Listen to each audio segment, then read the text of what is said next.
नहीं ऐसा नहीं होगा, कभी ऐसा नहीं होगा, कभी ईमान का कुरान का सौदा नहीं होगा। बिहार वालों, बताना, दिल्ली तक अपनी आवाज पहुंचाना कि नहीं ऐसा नहीं होगा, कभी ऐसा नहीं होगा, कभी ईमान का कुरान का सौदा नहीं होगा। हमें तुम कत्ल कर दो शौक से मंजूर है, लेकिन शरीयत के किसी मुद्दे पे समझौता नहीं होगा। वालेकुम।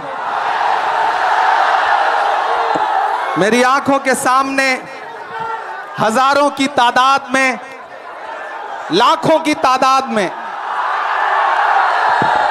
अब थोड़ी देर आप लोग बैठ जाएं, जितना इंतजाम आपने कर लिया आप थोड़ी देर बैठ जाएं। मुझे इनसे बात करने, मैं आपसे भी गुजारिश करूंगा थोड़ी देर। ये सैकड़ों किलोमीटर से आए हुए लोग धूप की शिद्दत में खड़े हैं, तो इनकी मौजूदगी को सलाम। मुझे पता है नया पाने की चाहत में पुराना छूट जाता है, नया पाने की चाहत में पुराना छूट जाता है। तुझे अपनाऊं तो मुझसे जमाना रूठ जाता है। मोहब्बत पढ़ने लिखने में बहुत आसान है, लेकिन मोहब्बत को निभाने में पसीना छूट जाता है। इमारत शरिया के एक बुलावे पर पूरे बिहार, पूरे बंगाल, पूरे उड़ीसा, पूरे झारखंड के कोने कोने से आए हुए अपने हमउम्र साथियों को, अपने बुजुर्गों को सलाम करता हूं। अगली थोड़ी देर आपसे मुखातिब रहना चाहता हूं। दिल्ली में बैठी हुई सरकार एक बिल लेकर के आई है, वक्फ अमेंडमेंट एक्ट। हम ही को कातिल कहेगी दुनिया, हमारा ही कत्लेआम होगा। हम ही को कातिल कहेगी दुनिया, हमारा ही कत्लेआम होगा। हम ही कुएं खोदते फिरेंगे, हम ही पे पानी हराम होगा। हमारे आबाओ अजदाद की दान की हुई जमीनें दिल्ली में बैठी हुई सरकार, दिल्ली का हाकिम लूट करके अपने धन्ना सेठ दोस्तों को देना चाहता है। इसलिए यह बिल लेकर के आया गया है। पूरे मुल्क में इस बिल के खिलाफ एहतजाज हो रहा है।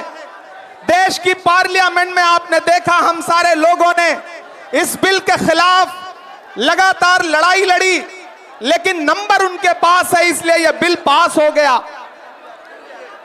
अब लड़ाई सड़कों पर लड़नी है। देश की माननीय उच्चतम न्यायालय में, सुप्रीम कोर्ट में यह मुकदमा ऑलरेडी पेंडिंग है, और मुझे पूरा यकीन है कि हमारे देश की सुप्रीम कोर्ट इंसाफ जरूर करेगी। महान बादशाह सिकंदर ने जब यूनान फतेह किया तो जीत का जश्न मनाने के लिए वो शहर की सड़कों पर निकला, तो उसने देखा कि पूरा शहर जश्न मना रहा है, लेकिन एक फकीर इंसान सड़क के किनारे बेसुध होकर के सो रहा है। सिकंदर को गुस्सा आया।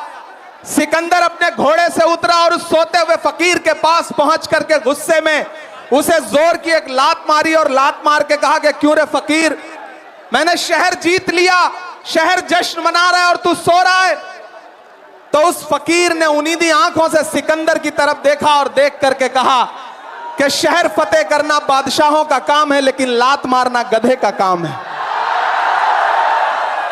पिछले 11 साल में इस सरकार ने आवाम को सिर्फ और सिर्फ लात मारने का काम किया है, और अब ये बिल लेकर के आए हैं, और उन्हें लगता है कि आप खामोशी के साथ उनके हर जुल्म और सितम को बर्दाश्त कर लेंगे। हमें पता है नहीं करेंगे, नहीं करेंगे ना, नहीं करेंगे ना। आपकी यहां मौजूदगी इस बात की गवाह है। मुझे पता है धूप बहुत ज्यादा है, इसलिए हजारों की तादाद में लोग दरख्तों के नीचे किनारे बैठे हुए हैं, वो बीच में नहीं आए। लेकिन फिर भी आज पूरा पटना, पूरा बिहार जाम हो चुका है। लोग लाखों की तादाद में घर से निकल करके आए हैं। मैं सलाम करता हूं आपकी जिंदा दिली को, आपकी मोहब्बत को। फैसल रहमानी साहब के एक बुलावे पर मैं उनको भी सलाम कर रहा हूं। ये जो नई नस्ल है ये पानी की तरह बह रही है, मैं इस नई नस्ल के बहने को भी सलाम करता हूं। बहुत तकरीर नहीं करनी है, बस इतना कहना है कि नहीं ऐसा नहीं होगा, कभी ऐसा नहीं होगा, कभी ईमान का कुरान का सौदा नहीं होगा। बिहार वालों, बताना, दिल्ली तक अपनी आवाज पहुंचाना कि नहीं, ऐसा नहीं होगा, कभी ऐसा नहीं होगा, कभी ईमान का कुरान का सौदा नहीं होगा। हमें तुम कत्ल कर दो शौक से मंजूर है, लेकिन शरीयत के किसी मुद्दे पे समझौता नहीं होगा। एक आखिरी बात आपसे कह रहा हूं साथियों, आप एक चीज जहन में बिठा के रखना कि अगर यह बिल लोकसभा में आया और इसकी हिमायत में अगर 250 से ज्यादा वोट पड़े, 288 वोट पड़े, तो इस बिल की मुखालफत में लोकसभा में 232 वोट पड़े।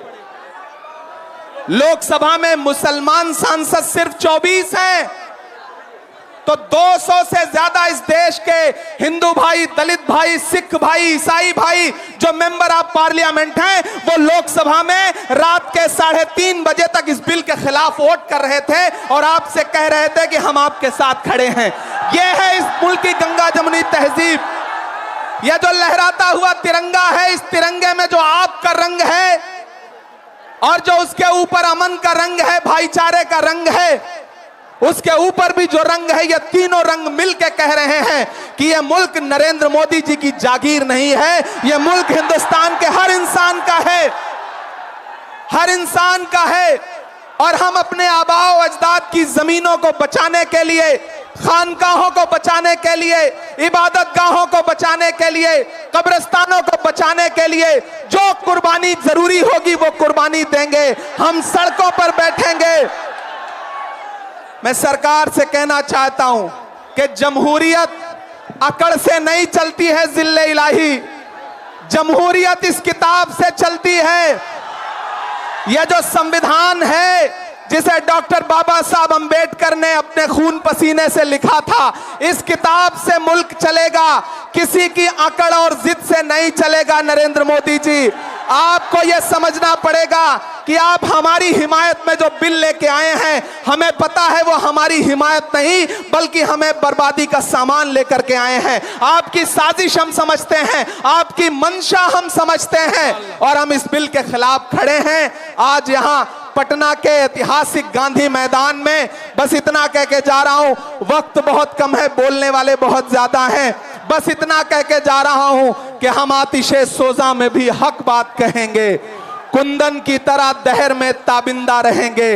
तारीख बताती है कि हर दौरे सितम में हम जिंदा थे, हम जिंदा हैं, हम जिंदा रहेंगे।